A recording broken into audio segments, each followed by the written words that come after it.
suspecting heresy. The Duke of Nevers called for a council of nobles to divide the titles in case the king died, which was taken as treason. He was arrested within 2 days. The chancellor, fearing open revolt, sent riders to every parish with a statement. The queen had died from blood poisoning caused by an infected wound on her leg. This was to be read aloud in all churches. But the words did not match the truth. In a copy of the pathologist's notes, rewritten in a servant's hand, it was recorded.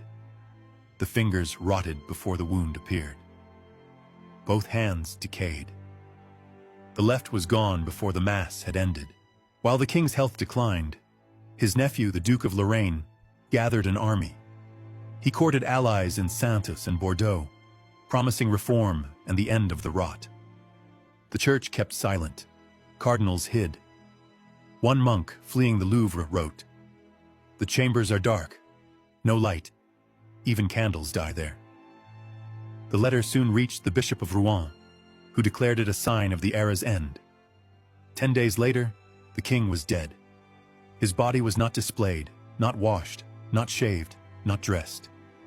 They said sores on his chest writhed with worms, that his ears had blackened, that his tongue had swollen, and his belly had bloated so badly they could not close his robes. The servants wrapped him in canvas and led like a criminal. No priest dared approach within 5 paces. His burial took place at night. No hymns, no bells, no weeping. With his death came the chaos everyone feared. The royal family split into factions. Some backed the Duke of Brittany, others the king's widowed sister, still others the Bishop of Tours, who promised to restore the realm's sanctity. 7 claimants emerged. France fractured. Rebellions flared in the provinces.